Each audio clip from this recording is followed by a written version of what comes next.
kapatid.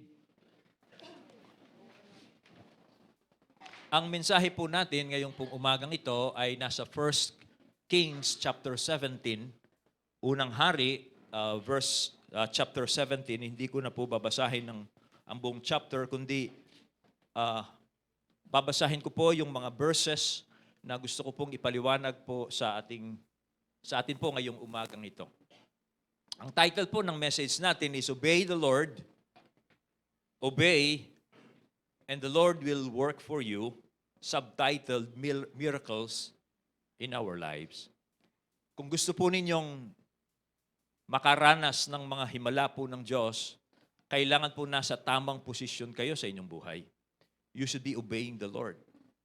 When a person obeys the Lord, his life or himself is ready para makakilos po ang Diyos sa kanyang buhay. Pero po, ang isang tao po hindi siya sumusunod sa Diyos, wag po niyang asahan ng Diyos makakilos sa kanya. So if you want miracles in your lives, you should obey so that the Lord will work for you. Pero po meron pong mga pagkakataon sa buhay natin, nag-i-struggle po tayo sa pagsunod po natin doon sa mga malilinaw at direktang utos po ng Diyos sa atin.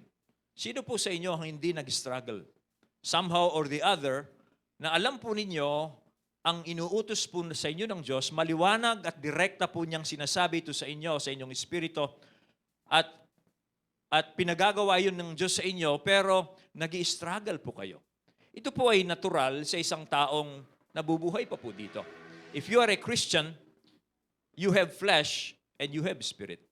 Meron pa po kayong makasalanang likas na lumalaban po doon sa espiritu ng Diyos na nasa sa inyo. So we struggle. Nag-i-struggle po tayo sa pagsunod po natin doon sa minsan maliwanag na direkta ng utos ng Diyos. Nag-i-struggle pa rin po tayo. I remember, in my life, meron pong dalawang pagkatawag sa akin ng Diyos na ako po'y nag-struggle. Yung una, yung isuko ko ang buhay ko sa Panginoong Jesucristo. I've been in drugs for 8 years. I have loved drugs. Nagda-drugs po ako, and the worst that I came to experience was I was put in a rehabilitation. At doon po sa rehab, ang Diyos po, kinakausap niya ako to surrender my life to Him, to Jesus Christ. Nag-struggle po ako kasi I love drugs. Pero I did. Paglabas ko po sa rehabilitation, I surrendered my life to Jesus and hindi po ako nagsisi. Isa pa pong nag-struggle ako ay yung tawagin ako ng Panginoon na maging pastor. Ay tapos po ako ng BS Chemistry sa UST. I have a bachelor's degree. And nung pong ma-born again ako, ay gusto ko bumalik sa aking pong pagtatrabaho sa chemist.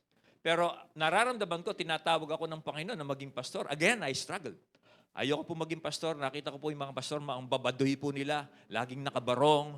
Parang sabi ko, parang ayokong lifestyle na gano'n. Gusto ko rugged ako. Kaya somehow nag-struggle ako at ayoko pong maging pastor. Kaya po nag-struggle ako. But again, ang Diyos po ay nagtagumpay sa akin at sinurrender ko ang buhay ko sa Panginoon. Sa dalawang desisyon po ng buhay ko ngayon, hindi po ako nagsisi. I am 60 years old now. I came to know the Lord when I was 22 or 23. Ilang taon na po ako, wala po akong pagsisisi. But somehow, marami pa rin po ang mga Kristiyano, kasama na rin po ako doon, there are times that we struggle. Nasundin po yung maliwanag at direktang utos ng Diyos kasi iniisip natin, anong mangyayari sa atin?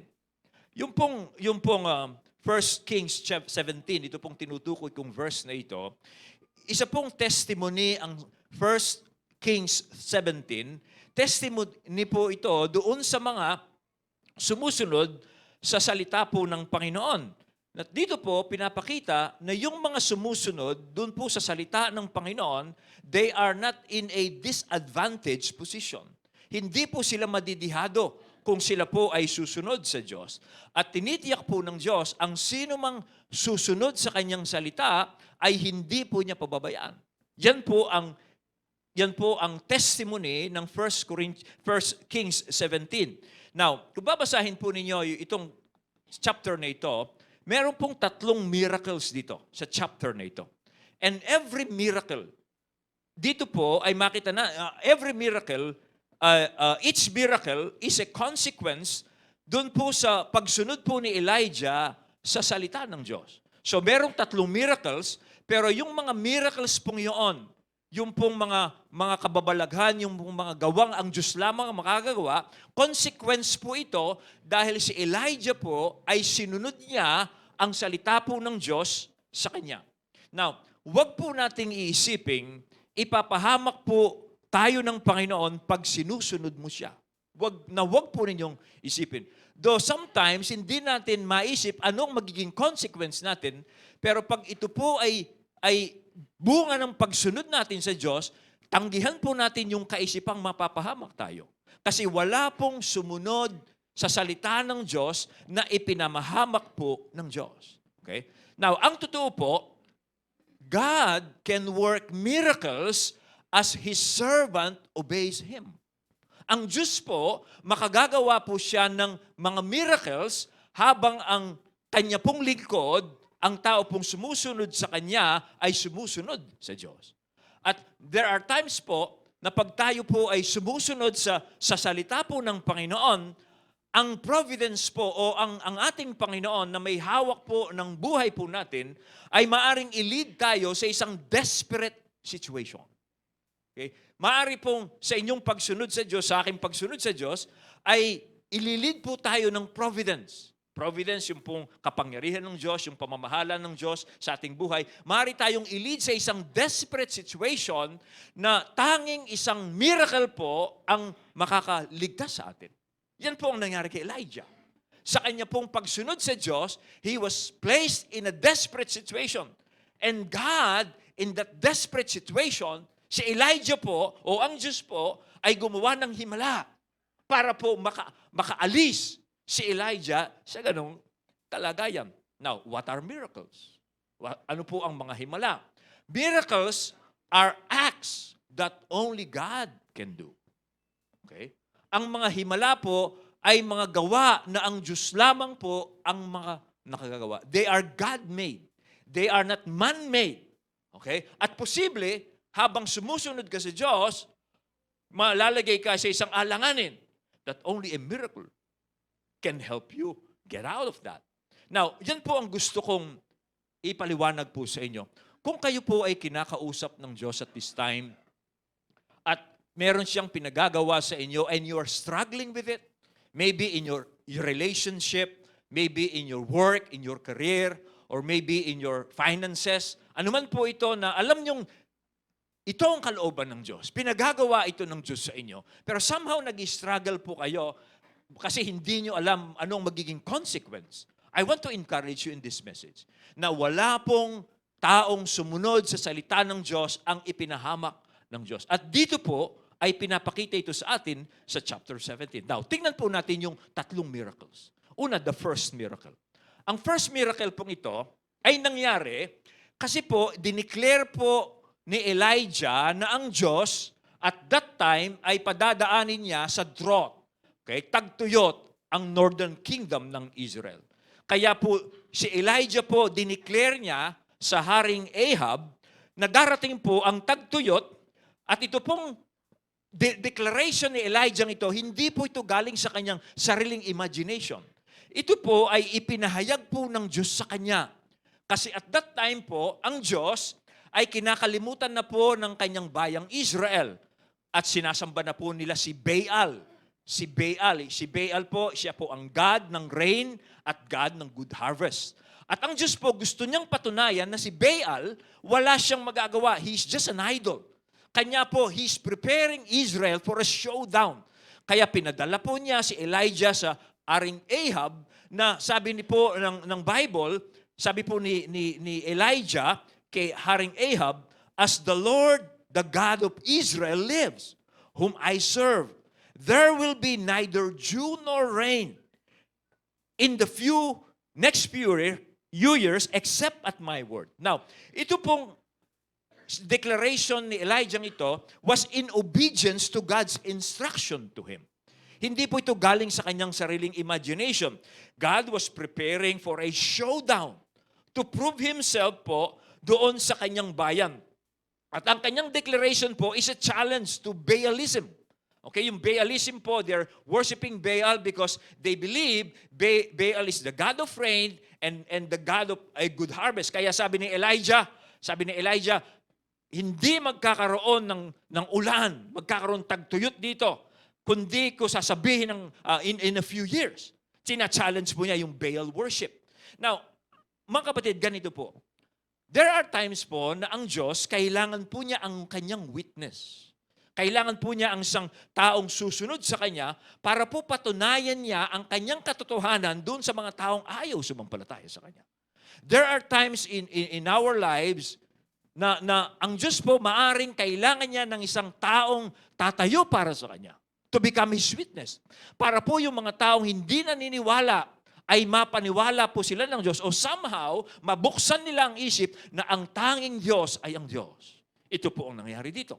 Okay? Now, ang Diyos po, makita nyo, sa isang taong tatayo para sa Kanya, the Lord can work if a person serves Him.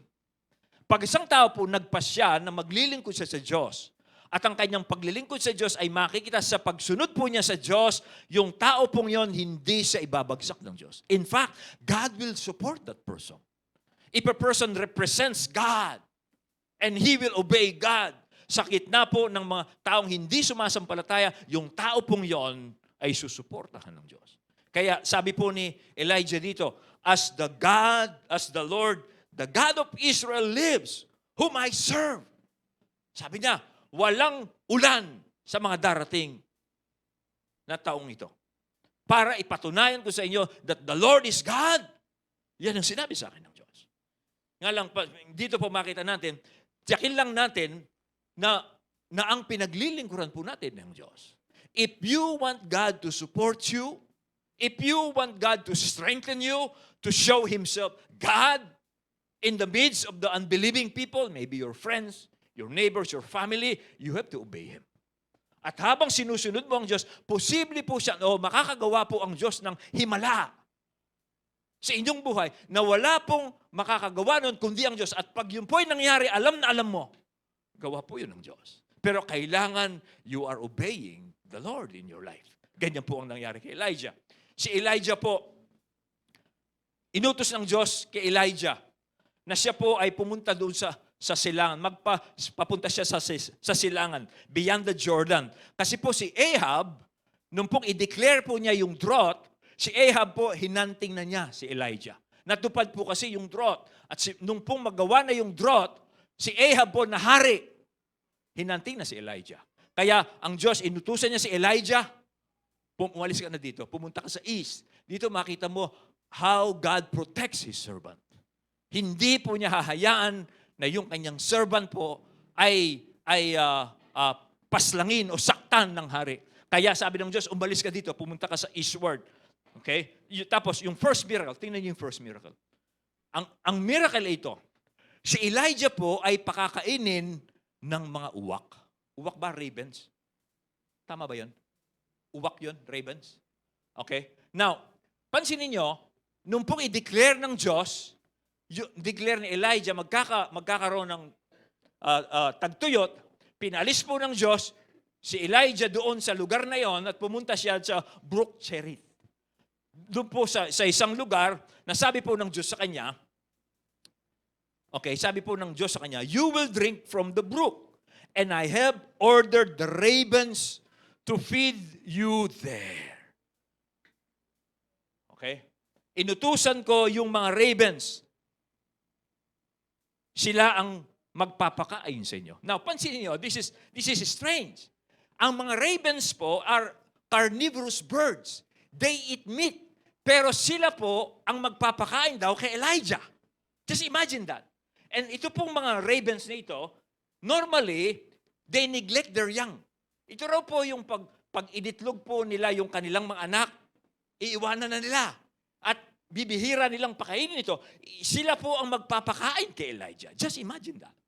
Okay? Para lang pakainin po si Elijah dahil sumusunod siya sa utos ng Diyos sa kanya, ganun po ang gagamitin ng Diyos. Si Elijah nga po, mabasa natin sa verse 5 and 6, sumunod po siya sa salita ng Diyos at ginawa po ng Diyos ang kanyang sinabi.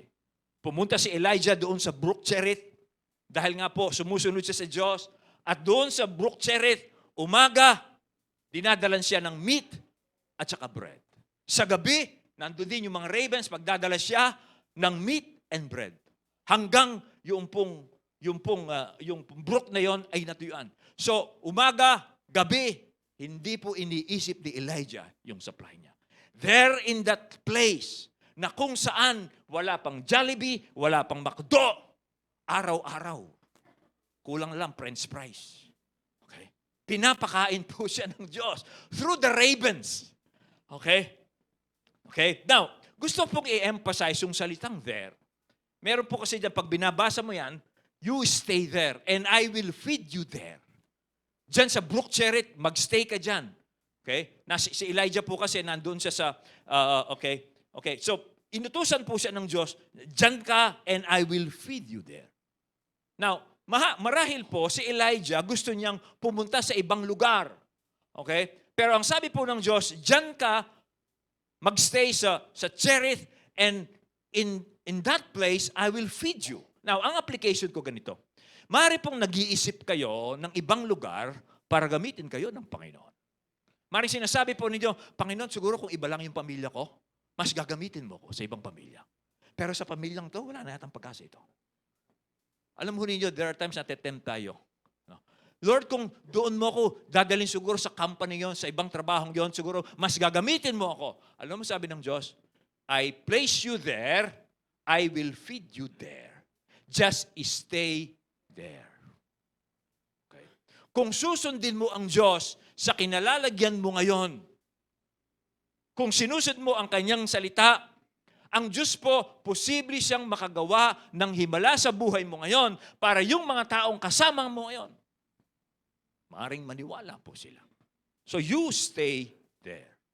Habang sinusunod mo ang Diyos sa kinalalagyan mo ngayon, God can work miracles so that the people around you will, with their eyes, will be open. Yun yung first miracle. Yun po yung unang application natin dito. Okay. Now, let's look at the second miracle. Yung pong pangalawang himala. Now, dito po sa second miracle, mapansin ho natin, yung mga circumstances po, din sa second miracle, kasi ang circumstances po dito, yung brook na iniinuman ni Elijah dried up. Natuyo na po yung brook na pinag-iinuman niya. Now, verse 7. Sometime later, the brook dried up because there had been no rain in the land. So nangyayari na yung sinabi po ni Elijah, yung pong sinabi ng Panginoon sa pamamagitan ni Elijah, na nagkakaroon na po ng tagtuyot. Kaya po nalaman ni Elijah na ito na, papasok na yung tagtuyot, hindi na po nag-flow yung tubig doon sa brook na yun. Now, pansin niyo nung matuyon po ng brook, si Elijah po, kung hindi po siya namumuhay sa pagsunod niya sa salita ng Panginoon sa kanya, he could have complained. He could have complained. Maaaring sabihin ni Elijah, ano ba naman ito? Sumusunod na ako sa Diyos. Nandito na ako sa ilang. Wala pa akong iinumin. Ngayon natuyo pa.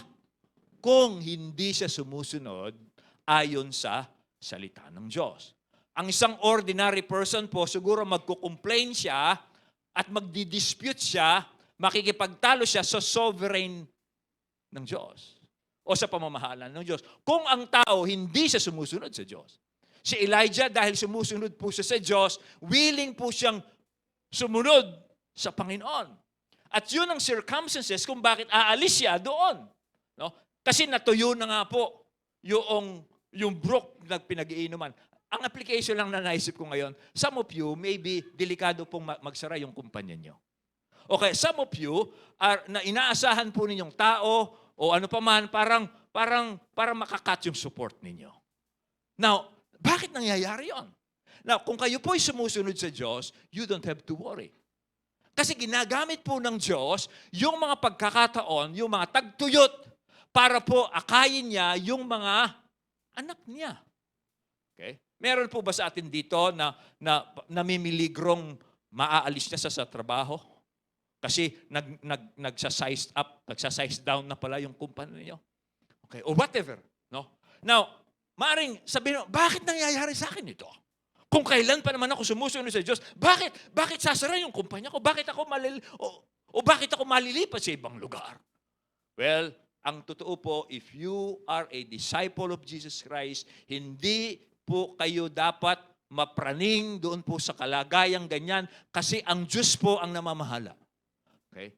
At hawak pa rin po niya ang inyong buhay. Hindi po tapos ang Diyos sa buhay po ninyo kung ganyan ang kalagayan ninyo. Ganyan ang nangyari kay Elijah. The brook dried up. Okay? Natuyo po yung batis na pinag-iinuman niya. Pero hindi po siya nag-complain. Now, gusto ko pong maintindihan po ninyo ito. Ang Diyos po, ginagamit niya yung mga adverse occurrences to move His people. Ginagamit po ng Diyos yan. Yung mga masasama, sa tingin natin masasama, yung mga sa tingin natin parang hindi dapat nangyayari yon, ginagamit po yan ng Diyos. Para po akayin niya at pakilusin niya yung kanyang bayan po. Kanya po, wag po kayong mababother. Okay? Nang ganun sobra-sobra, pag ganun po ang nangyayari marahil sa buhay ninyo. Ginagamit po yan ng Diyos. Now, ang tanong natin, why does God let the brook dry? Bakit po hinayaan ng Diyos na yung pinag-iinuman ni Elijah ay natuyo? Well, maaring gusto niya tayong turuan na huwag tayong magtitiwala doon sa maibinigay ng Diyos sa atin, kundi magtiwala tayo sa Kanya. Sweldo mo, ang taas-taas na. Ngayon sinabi ng boss, pwede ba kalahati na lang? Ha? Kaya ako nag-stay dito dahil mataas ang sweldo. Ganun ba? No? Yung pinagtitiwalaan mo, somehow ikakat ng Diyos para ipakita ng Diyos sa iyo, huwag kang magtitiwala dyan sa bagay na, kundi magtiwala ka sa akin. That's the reason. One reason why the brook will run dry. Okay? Ayaw ng Diyos na magtiwala ka doon sa kinalalagyan mo ngayon, kundi magtitiwala ka lamang sa Kanya. Kaya hahayaan minsan ng Diyos, tagtuyot. Maaaring po ngayon ay tag-ulan. Pero alam mo ba niya, there will be times in our lives, tagtuyot. Sino mag-aakala na yung pork ngayon, yung pork, dahil merong ano yan? ASF. Ngayon, walang gustong bumili ng karne. Ng baboy. Yang kayang mga nagtitinda ng baboy ngayon, hindi nila inaasahan yan. Magpapasko pa naman. Yung dating ng pera, hindi na ngayon. Sino mag-aakala niyan? Now, I believe there are Christians na nagtitinda po ng karne ng baboy sa mga palengke ngayon. And they have been profiting a big profit doon sa mga nakaraan. Kasi ang mga Pilipino masarap sa baboy. Ako gusto ko yung baboy. Sino mag-aakalang ganyan? Now, bakit maaaring ang isang Christian, bakit inayaan ng Diyos nagkaroon ng swine flu? Tagtuyot. Well, siguro gustong turuan ng Diyos itong mga Christian ito na nagtitinda ng karne ng baboy sa palengke na huwag kayong magtitiwala dyan sa mga bagay. Gusto ko magtiwala kayo sa akin. That's one reason. Okay? And you can apply this principle sa inyong kalagayan ngayon. Bakit magsasara yung kumpanya ko? Paano na yung pamilya ko? Well, kung kayo po ay sumusunod sa salita ng Diyos, you don't have to worry about thing. Kasi hawak po ng Diyos ang mga nangyayari doon po sa mga sumusunod sa Kanya. O posible pong ang isang dahilan ng Diyos ay yung parang binubunot ka ng Diyos, parang kang halamang binubunot ng Diyos kasi itatransplant ka niya. Siguro sa kumpanyang yan, aalisin ka na ng Diyos at ilalagay ka sa ibang kumpanya where you can be used of God. Parang ganyan ang mangyari. Okay? Now, ang isang tao po na in tune sa Diyos will trust and obey dahil naniniwala siya na ang Diyos po is sovereignly in control sa lahat po ng nangyayari ayon sa kalooban ng Diyos.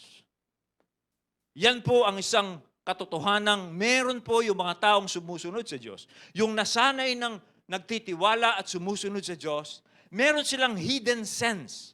7 cents or 8 cents na alam nila, pag merong masamang nangyari, ang Diyos pa rin ang may hawak. Kaya hindi sila masyadong nababagabag. Okay? Meron pong ganyang klaseng espiritu binibigay ang Diyos doon sa mga sumusunod sa Kanya. Kaya hindi po sila agad nagigitla. Siguro sandali lang sila magigitla. After that, pag naisip po nila ang Diyos nila ay hindi sila pinabayaan, titingin sila sa Diyos at sasabihin nila sa Diyos, God, I trust you. I believe in you. Decades na po ang aking pagtitiwala sa iyo, hindi mo ako pinabayaan. Ito pa kaya? Kaya ako narito dahil nilid mo ko sa kalagayang ito. Ngayon, kung may mangyayari sa akin dito, at hindi ko sigurado ang aking future, Lord, I know you hold my future. Ganyan po ang espiritu ng mga taong sumusunod sa Diyos. Kaya ganyan si Elijah. Ganyan po si Elijah. Now, sabi po sa 1 Kings 17:8 and 9, Then the word of the Lord came to him, Go at once at Zarephath, at Sidon, and stay there. I have commanded a widow in that place to supply you with food. Now, pansin niyo, ang ganda niyan. Sabi niya, pumunta ka doon sa Zarephath and stay there. Kasi I have commanded a widow in that place to supply you with food. Again, saan siya pakakainin? Doon sa lugar na yon, sino magpapakain? Widow. Another strange supply. Kanina ravens, ngayong widow. Now, una po, makita natin, dito, again, kung saan ka tinawag ng Panginoon, doon kanya pakakainin. Kung saan ka tawagin ng Diyos, tinawag ka sa Cherith, doon ka pakakainin ng Diyos. Pag pinaalis ka ng Diyos doon sa Cherith, kasi yung sinabi niya magkakatotoo na, magkakaroon tagtuyot, so inuutusan ka niyang lumipat na ibang lugar, kung susunod ka, hindi ka pababayaan ng Diyos. Pakakainin ka pa rin ng Diyos doon. Now, ang strange po dito, pansin niyo yung sovereignty ng Diyos. Sovereignty ng Diyos. Ito po yung makapangyarihang paghawak ng Diyos at pagkilos ng Diyos sa mga nangyayari sa buhay po natin batay sa Kanya pong layunin. That's God's sovereignty. Wala pong nangyayari sa buhay po natin na hindi po hawak ng Diyos ang mga nangyayari. At hinahawakan po ng Diyos ang bawat detalye ng nangyayari, bagamat hindi po natin ito maubos, maisip, para po mangyari yung kanyang kalooban. Ang tawag po doon, sovereignty. God's sovereignty. At dito again, nahahayag po ang kanyang sovereignty, ang kapangyarihan ng Diyos. Na gusto kong explain itong sovereignty ito. Yung pamamahala po ng Diyos. Pag sinabi po natin God's sovereignty, hindi po natin iniisip na ang Diyos minamanipulate niya ang isip ng tao para gawin ng tao ang pinagagawa ng Diyos. Hindi po ganun ang sovereignty. Hindi po niya minamanipulate ang isip ng tao para bang ini-hypnotize. No? Tingnan mo ito. Okay, nasa hypnotic power na kita. Gawin mo ito. Hindi po ganun ang sovereignty.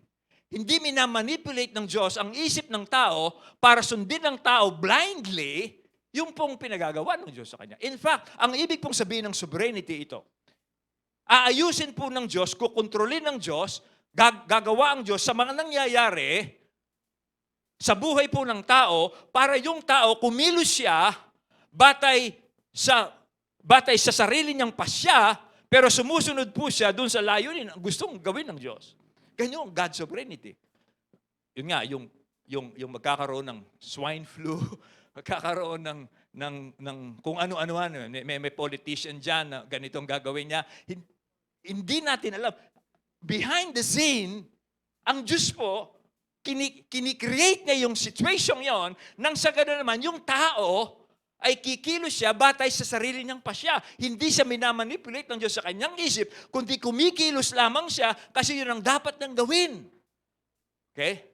Naintindihan po niya, yun ang God's sovereignty. Kaya Sogi Bill na yan, balik naman ako sa Sogi Bill, no? Siguro gusto lang ng Diyos mag-pray mga Christians. Siguro gusto lang ng Diyos na yung mga totoong Kristiyano na naniniwala sa Diyos, gusto ng Diyos na mag-stand up sila. Kasi matagal na silang natutulog. That is God's sovereignty. Naalala niyo yung langgam? Naglaro na kayo ng langgam ng bata kayo. Yung mga langgam, di ba gumaganon? Tapos gusto mong papuntahin dito. Ano gagawin mo? Bablock mo yung dito. Di ba? Yung langgam, diretso silang gano'n. Gusto mong paglaruan. Ikaw, Diyos ka eh. Langgam lang sila. Di ba? Anong gagawin mo? So, ibablock mo yung dadaan ng langgam. Gusto mong pumunta dito. Ibablock mo lang. Ganyan po ang Diyos. Kaya po niyang kontrolin yung mga nangyayari nang sa ganon yung kagustuhan niya ayon sa kanyang sariling kalooban at plano ay mangyayari. Of course, hindi ho natin maiisip, lubusong maiisip yan. Pero ganun nga po ang God's sovereignty. Now, tingnan po natin yung miracle. The miracle, ang widow po ang magpo-provide kay Elijah. Now, noon pong panahong ito, ang mga widows po are usually poor people.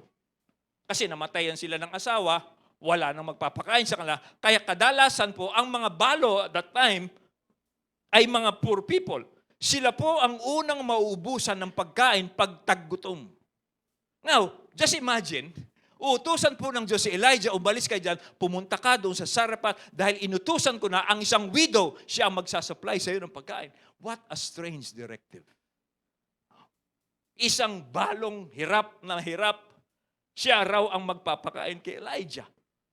Again, God is using an unusual source to feed His prophets. Now, nung pumunta doon si Elijah, sinubukan po ni Elijah, na-meet niya yung pong babae, meron siya na-meet na babae, sinubukan niya kung ito na nga yung widow na magpapakain sa kanya. Okay? Kaya po, sabi ng Bible, so he went to Sarephat. When he came to the town gate, a widow was there gathering sticks. He called to her and asked, would you bring me a little bread in a jar so that I may have a drink? Sinubukan niya. Tapos ito ang sinabi niya. As she was going to get it, he called, and bring me please a piece of bread. Bakit niya sinabi yon? Nakita niya yung babae, ito na kaya yung widow? Sabi ng Diyos, pakakainin ako. Sinubukan niya. Pwede bang makainom? Nung paalis na siya, pwede bang bigyan mo ko ng kapirasong tinapay? At nung nalaman po ni Elijah ito na siya na nga, yung tinutukoy ng Diyos sa kanya, sa sagot ng babae. Verse 12. Sabi po ng babae, as surely as the Lord your God lives, she replied, I don't have any bread. Only a handful of flour in a jar and a little oil in a jug. I am gathering a few sticks to take home and make a meal for myself and my son, that we may eat it and die. Siya na ba yung widow?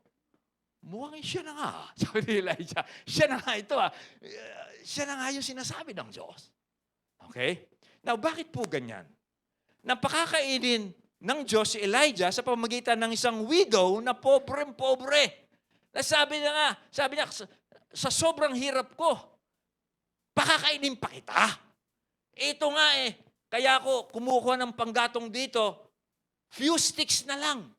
Pag uwi ko, magluluto kami. Pagkatapos namin kumain, hihiga na kami, hintayin na lang namin si kamatayan. Tapos pakakainin pa kita. Bakit po gano'n ang Diyos minsan? Bakit gano'n? Ang magpapakain sa iyo, yung wala. Magpapakain sa iyo, uwak. Bakit po gano'n? Alam niyo, ganito yan Wala po kasing himala kung mayaman ng widow. Walang himala dun Okay? Wala po kasing himala at hindi po makakakilos ang Diyos at hindi po natin makikita ang kapangyarihan, kaluwalhatian po ng Diyos kung hindi tayo malalagay sa isang humanly impossible situation. So, ibig pong sabihin nito, pag ang isang Kristiyano po ay nalagay sa isang humanly impossible situation, sundin niya ang Diyos doon, and God can do a miracle. Sino po sa inyo dito ang nasa desperate situation. Yung kumpanya magsasara, o marahil kayo po ay isa doon sa mga tinamaan ng swine flu. Meron po kayong pabrika ng langgunisa. Pati langgunisa ngayon ay parang ayaw nang bilhin. Baka may swine flu. Kaya sabi nyo, bakit nangyari sa ito? You are in an adverse situation. This is my advice to you. Obey the Lord in your situation. God can make a miracle. Kung walang desperate situation, walang miracle. Okay? Kanya po, with all reverence, I want to say this. God cannot help a person who is not in a desperate situation. Bakit ka matutulungan ng Diyos? Sarap-sarap ng buhay mo. Wala kang problema. Wala kang sakit. Wala kang pangangailangan. Lahat binibigay na sa iyo. Bakit natutulungan ng Diyos? Sa totoo lang po, sabi ng Panginoon, yung may sakit ang nangangailangan ng doktor. Ako dumating, sabi ng Panginoon Kristo, para sa mga taong matutuwid, kundi para sa mga makasalanan. Parang salvation lang yan eh. Pag ang isang tao, hindi niya inaamin na siya'y nagkasala, na siya'y makasalanan, hindi niya kailangan ng tagapagligtas. Kaya ang gagawin ng Diyos, paalam niya sa taong ito, siya'y makasalanan, desperate siya. And then, dun siya tatawag sa tagapagligtas. Kasi sa totoo lang po, hindi matutulungan ng Diyos ang isang tao hanggat hindi siya nasa desperate situation. Sa Bible po, merong kwento sa ganyan eh. Sa John 9, mababasa niyo ito. Naglalakad po ang Panginoon kasama yung alagad. Nakakita sila ng isang lalaking bulag. Sabi po ng mga alagad, Panginoon, sino po ang nagkasala? Yung lalaking ito o yung mga magulang niya kung bakit siya pinanganak na bulag? Ano sagot ng Panginoon? Walang nagkasala dyan. Hindi siya nagkasala o ang kanyang mga magulang kaya siya ipinanganak na bulag. Kaya siya ipinanganak na bulag ay para mahayag sa kanya ang kaluwalhatian ng Diyos. Ibig lang sabihin nun, kaya ang tao minsan inahayaan ng Diyos na malagay siya sa isang desperadong kalagayan para po makagawa ng himala ang Diyos sa buhay na yun. Kung siya ay susunod at tatawag sa Diyos. Tingnan po niyo yung sabi sa Psalm 50 verse 15. Sabi ng Diyos, call unto me in the day of trouble. I will deliver you and you will honor me. Ngayon, pansin yung verse. Kailan tayo pinatatawag ng Panginoon sa Kanya? In the day of trouble. Hindi in the day of feasting. Hindi sa panahon na masaya tayo. Hindi sa panahon na talagang yung sweldo mo talagang hindi mo kayang ubusin sa isang taon. Pag wala ka ng sweldong ganon, doon ka raw tumawag sa Diyos, tutulungan ka niya. Pero habang hindi ka desperate, okay, habang hindi ka desperate, pag desperate ka na, in the day of trouble. Kaya ang encouragement ko po dito mga kapatid, sino sa inyo, parang napapraning, bakit nagkasakit? Huwag po kayo. God may be leading you in His sovereignty so that He can deliver you. At mahahayag po ang Diyos sa inyong buhay, ang kapangyarihan niya, ang karunungan niya. Hindi niyo alam kung paano. Hindi paliliwanag sa atin ng Diyos, anak, ganito yung gagawin ko. No. Hindi mo maipapaliwanag. Hindi mo alam kung paano kikilos ang Diyos. Pero sinabi niya, if you will call upon me in the day of trouble, in the day of trouble, in the day of trouble, I will deliver you. And you will glorify me. You will honor me. Now, let's appreciate the faith and obedience of the woman. Tingnan po natin yung kanyang pagsunod at yung kanyang pong pananampalataya. At pansinin po ninyo kung papaano po ang Panginoon ay hindi niya talaga ilalagay sa alanganing kalagayan ang sino mang sumusunod sa Kanya. Tingnan natin yung widow po dito. Yung widow, pansinin nyo, she was asked to give to a total stranger, that was Elijah, with what little she had. Ang utos po ng Diyos, ang utos po ni Elijah din sa widow na ito, hindi niya kilala si Elijah. Okay? Sabi ni Elijah sa kanya, you don't know me. Have we met? We have never met. But I want you to give me your last bread that you will feed your family with. Give a portion to me. Test of faith po yun. Test of faith. Okay? Now, pero siya po ay tiniyak sa kanya ni Elijah na pag gagawin niya ang iniutos ng Diyos sa kanya, okay, na mabubuhay siya, hindi siya mapapahama. Okay? Ganyan yung test. Kayo ba gagawin yan? Merong stranger sa inyo.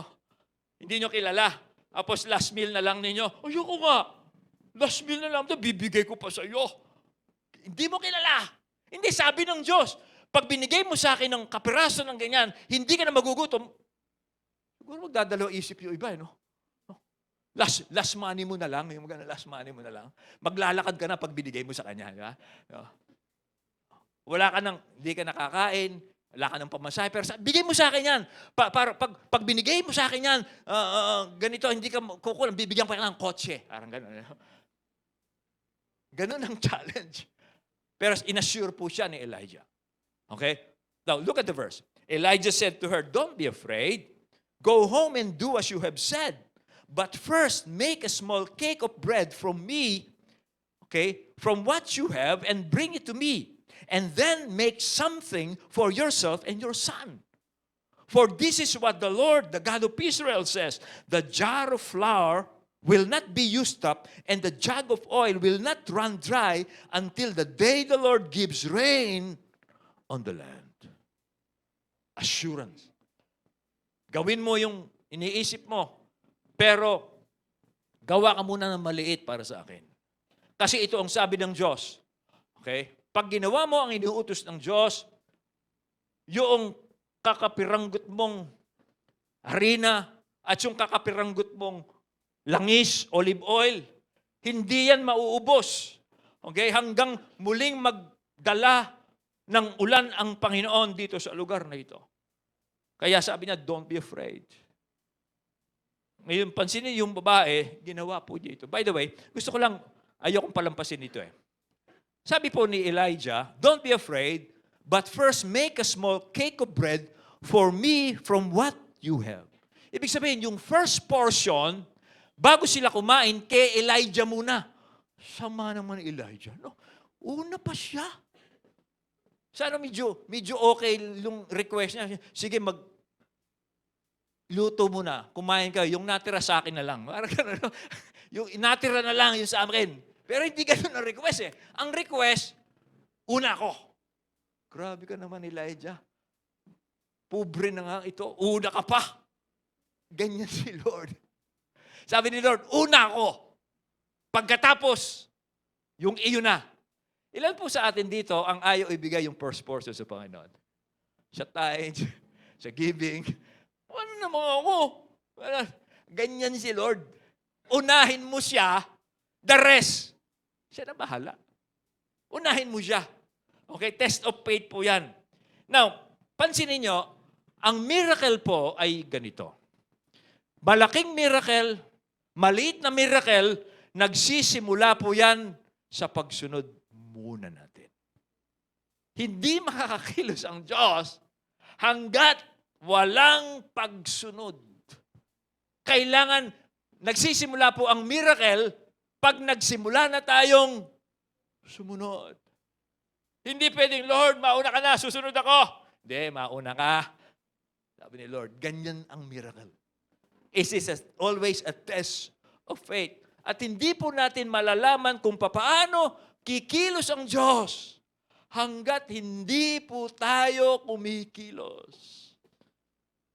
Ganyan po lagi ang Diyos.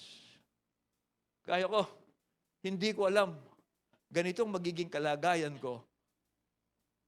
Nung unang tinatawag ako ng Panginoon, ayoko eh. Kasi parang ang dilim ng kinabukasan. No?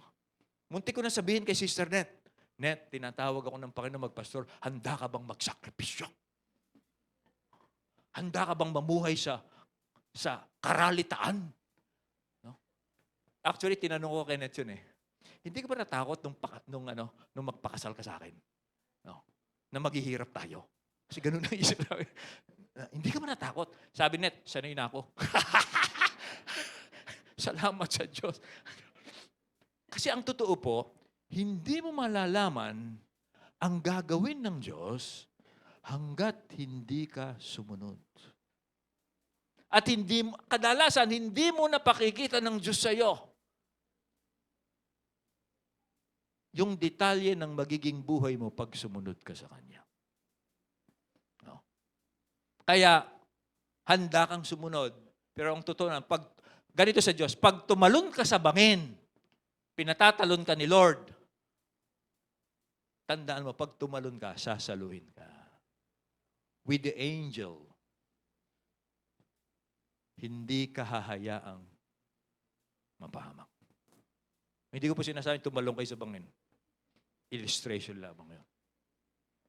And you will never know until you take the first move.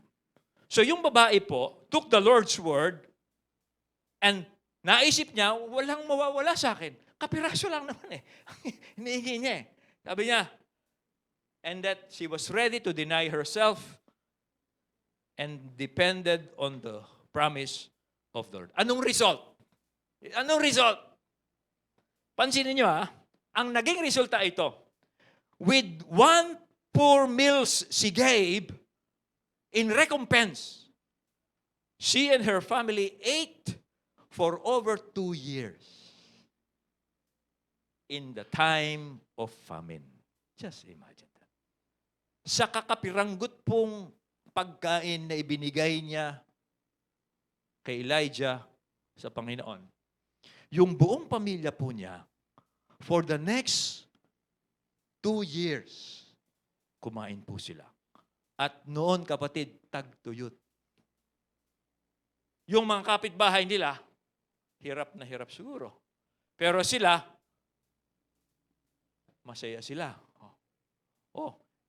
Ibang luto naman. Hot cake naman ngayon. Bukas, champurado, ha? Cake, lagyan mo ng iba naman icing taste. Parang ganon, iba-iba. No? Iba-iba naman. Yung kapitbahay nila, saan tayo kukuha ng pagkain? No? Just imagine that. Now, ito po ang pangako ng Diyos. Those who obey out of trust will never be ashamed in evil time. Okay? In the days of famine, they will be satisfied. No?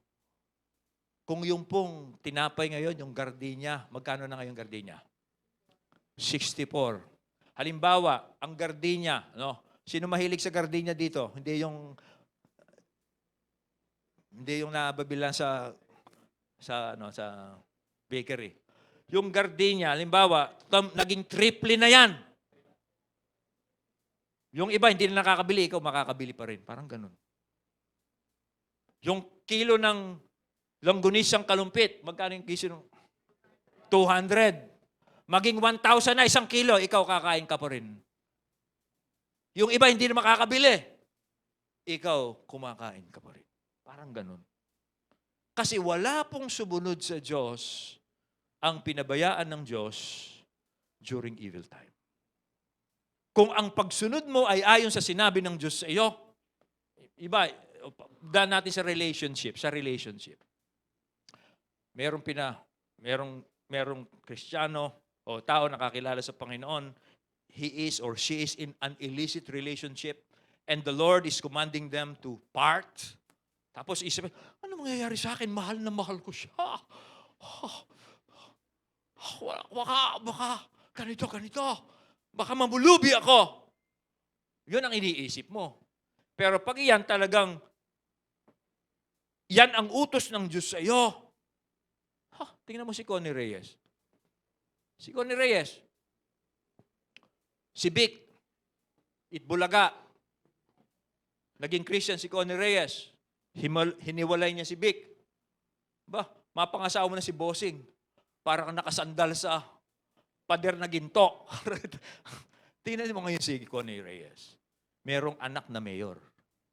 Pinalaki niya yung kanyang anak under the principles of the Word of God. Pinabayaan ba siya ng Diyos? Wala pong sumusunod sa Diyos na siya po ay mamumulubi at pababayaan po siya ng Diyos.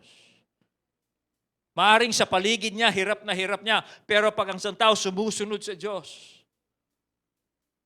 in evil time, mga kapatid, in evil time, hindi siya pababayaan ng Panginoon. Well, may time pa ba ako? I'll just add this, very important po. God chose this woman not only to bless her, but to serve God's purpose. Gusto kong iisingit yan. Pinili po ng Diyos yung babaeng ito, hindi para maligtas lamang sila sa famine at i-bless niya ang kanyang pamilya. Hindi po yun lamang ang dahilan ng Diyos. Kaya po pinili ng Diyos itong babaeng ito ay para maging parte po siya doon sa layunin ng Diyos at the time. Kaya po tayo i-bless ng Panginoon as we are obeying Him. Meron po siyang ibang pakay sa buhay po natin na mas mataas po doon sa temporary personal needs po natin. Gusto pong gawin ng Diyos yung kanyang mataas na layunin. Yun ang gustong pakita po sa inyo. Hindi po pinapangako ng Diyos dito na marahil lahat po tayo ganito ang mangyayari sa atin pag sumusunod tayo sa Diyos. Maaaring hindi po mangyari yung pong iniisip ninyo. Pero kaya po tayo pipiliin ng Diyos habang sumusunod po tayo sa Kanya, meron siyang layunin beyond our imagination. It is according to His purpose. Okay.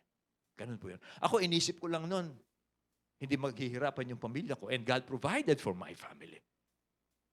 But God had another purpose why He called me. Ganyan po yan. Ganyan po yan. It is always, God is in control. God is sovereign to fulfill His purpose. Yan po yung mga kapatid. And then let's go to the third miracle. Still have a few minutes. Look at the third miracle. Yung third miracle po, ito.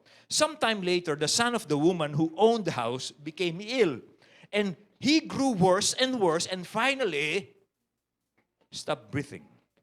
So yung pong anak ng babaeng ito, na sinasabi niyang kaya sa isang anak niya, so nabuhay po sila, ibig sabihin nabuhay sila through famine. Pero one day, ito pong anak na ito ay nagkasakit hanggang ito po ay kanyang ikinamatay. Now, pansinin po ninyo, kahit na po ang Diyos ay gumawa ng himala sa ating buhay, ang mga troubles po natin may not be over yet.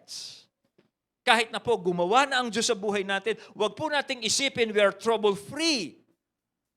Ang totoo po, we are still human. We still live on earth. Kahit na po ang Diyos ay panig sa atin, still meron pa pong posibleng mangyari sa atin na maaaring ayaw nating mangyari sa atin. But again, let us trust God.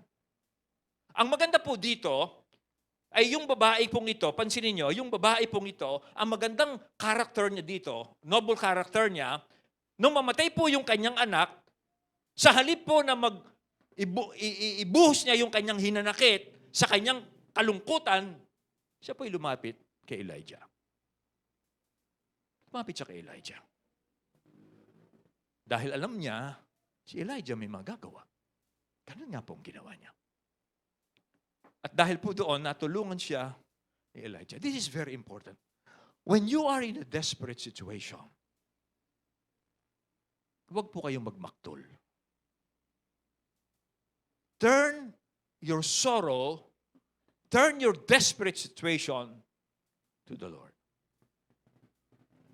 Huwag po kayong maghimutok. Huwag tayong maghimutok. Huwag tayong masaktan. Sobra-sobra. Kundi lumapit tayo sa Diyos. Okay. Ang take po natin dito sa incident na ito, alam mo ninyo, it is always to our advantage when we are with people who obey the word of the Lord no matter what. Pag po kayo ay nakapaligid o kasama ng isang taong sumusunod sa salita ng Diyos, that is to your advantage. Ito yung nangyari sa babae. Kasi pinapasok niya si Elijah sa buhay niya at alam niyang si Elijah sumusunod sa Diyos no matter what. Okay? Kaya nung magka-problema siya, nilapitan niya si Elijah. And Elijah helped her.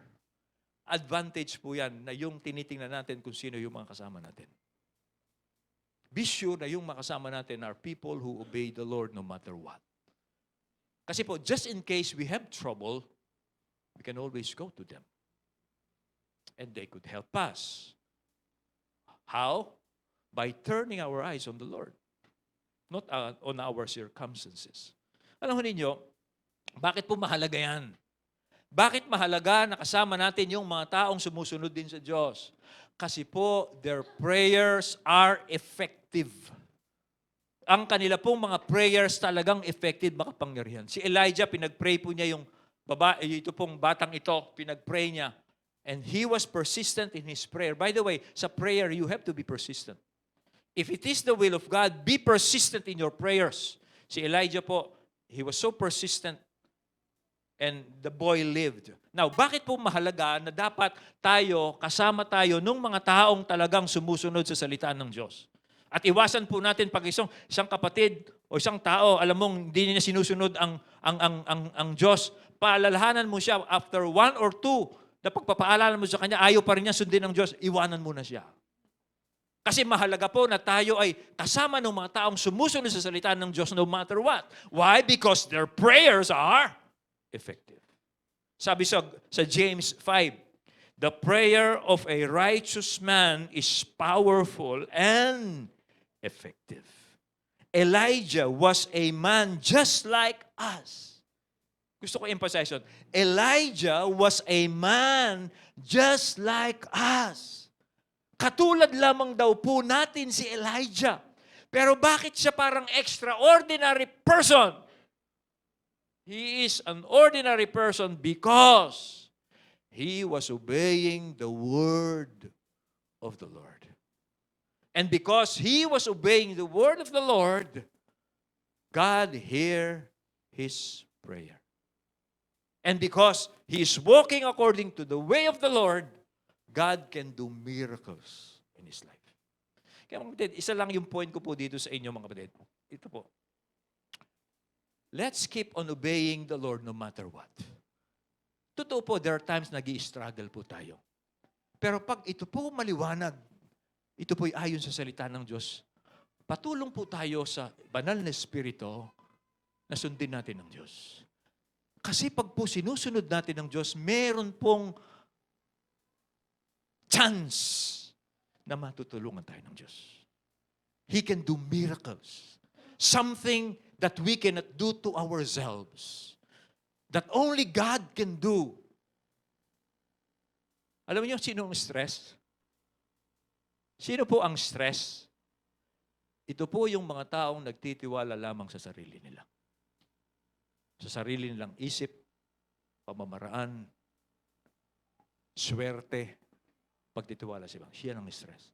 Pero those who have learned to trust God and obey Him, sila po yung mga taong, even in times of problem, famine, they are being cared for by the Lord. Yan po ang panalangin ko po sa bawat isa sa atin dito. Let us pray.